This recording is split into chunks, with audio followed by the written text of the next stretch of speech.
नमस्कार बंधुरा आमी स्वप्ना उपाध्याय आमार चैनल रान्ना रेसिपि एंड आवर लाइफस्टाइलेर पक्ष थेके सबाइके स्वागत। आज आमी आपनादेर संगे शेयर करब तेलापिया माछ दिए फिश फ्राई कारी और एटा किभाबे चटजलदी खूबई मुखरोचक करे बानाबो सेटाई आज आमी आपनादेर संगे शेयर करब। आसुन ताहले देखे निई रेसिपिटा। मशला हिसाबे एखाने निये निয়েছি बेश किछुटा परिमाण पेঁয়াজ एकदम पातला पातला करे केटे निয়েছি, टमेटो टुकरो करे केटे।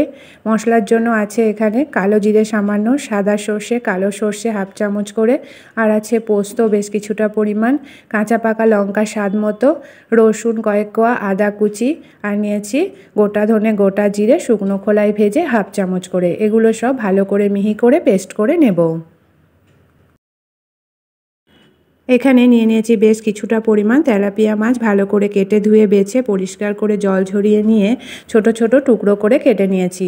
एबार दिए दिलाम बेश किछुटा परिमाण हलुद और दिए दिচ্ছি एखाने स्वाद मतो लवण। दिए देब आगे थेकेई बेटे राखा मशला, गोटा धने गोटा जिरे और आदा रसुन काँचा पाका लंका एकसाथे पेस्ट करे निয়ে दिए दिलाम। बेटे रखा मशलाटा मिहि पेस्ट ना करलेও হবে, এটা একটু দানা দানা ভাব থাকলেই ভালো। দিয়ে দিলাম ধনেপাতা পেস্ট 1 চামচ আর দিয়ে দিলাম গরম মশলার গুঁড়ো হাফ চামচ। দিয়ে দেব বেশ কিছুটা পরিমাণ সরষের তেল। এবার সমস্ত মশলাটা মাছের মধ্যে হাতের সাহায্যে ভালো করে মাখিয়ে নিতে হবে, যাতে করে মাছের সব দিকে মশলাটা ভালোভাবে মেখে যায়। মেখে নিয়ে এটাকে আধ ঘন্টার জন্য রেখে দিতে হবে, যাতে করে মাছের মধ্যে মশলাটা ভালোভাবে সেট হয়ে যায় আর মশলাটা মাছের মধ্যে শুকিয়ে যায়। শুকনো শুকনো হয়ে গেলে তখনই মাছটাকে ভাজলে তবেই কিন্তু এই রেসিপিটা খেতে দুর্দান্ত লাগবে।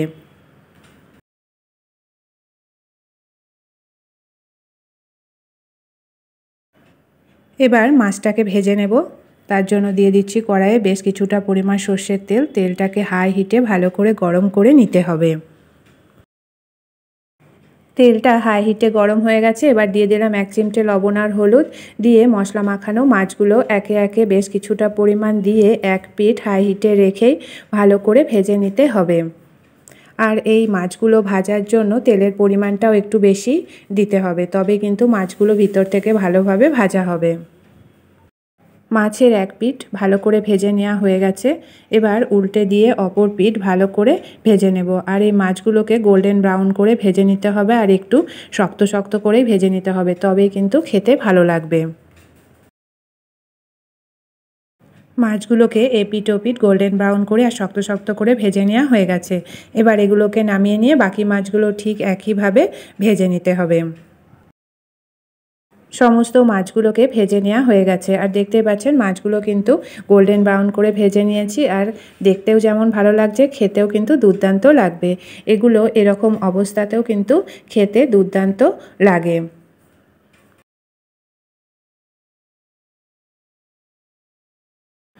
কড়াইয়ে দিয়ে দিয়েছি আরও বেশ কিছুটা পরিমাণ সর্ষের তেল। তেলটা একটু গরম হয়েছে। এবার দিয়ে দিলাম কেটে রাখা পেঁয়াজটা। পেঁয়াজটা দিয়ে ভালো করে হাই হিটে রেখে গোল্ডেন ব্রাউন করে একটু ভেজে নেব। পেঁয়াজটাকে দিয়ে দেওয়া হয়ে গেছে। এবার পেঁয়াজটাকে নাড়াচাড়া করে হাই হিটে রেখে ভাজতে হবে। এটা যেহেতু হাই হিটে রেখে ভাজবো তাই এটাকে খেয়াল রেখে ভাজতে হবে আর মাঝে মাঝেই নাড়াচাড়া করে দিতে হবে, না হলে পেঁয়াজটা পুড়ে যাবে আর তেতেও লাগবে, খেতেও ভালো লাগবে না। পেঁয়াজটা ভালো করে ভেজে নেওয়া হয়ে গেছে। এবার দিয়ে দিচ্ছি আগে থেকে বেটে রাখা মশলাটা আর দিয়ে দেব সামান্য পরিমাণে জল, যাতে করে মশলাটা ভালোভাবে কষানো যায়। আর এটাকে মিডিয়াম ফ্লেমে রেখে সময় ধরে একটু মশলাটাকে ভালো করে কষিয়ে নিতে হবে, যাতে করে মশলা থেকে কাঁচা গন্ধটাও চলে যায় আর একটা সুন্দর স্মেলও আসে।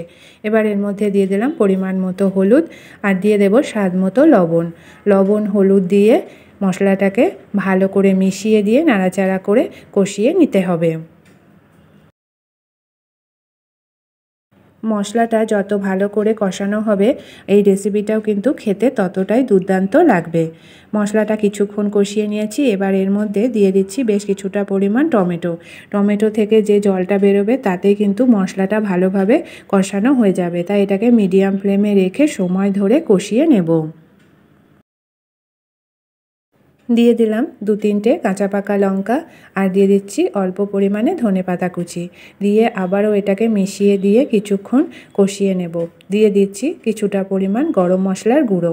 সমস্ত মশলাটা আবারও মিশিয়ে আবারও কষিয়ে নিতে হবে। আর এই মশলাটাকে একদম শুকনো শুকনো করে কষিয়ে নেব।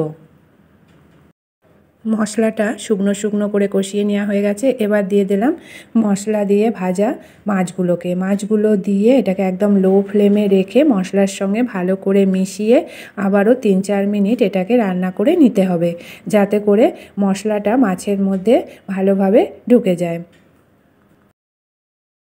তৈরি হয়ে গেল দুর্দান্ত স্বাদের তেলাপিয়া মাছের রেসিপি মশলা ফিশ ফ্রাই কারি। আর এটা একদম শুকনো শুকনো করেই রান্না করতে হবে, তাহলেই কিন্তু খেতে ভালো লাগবে।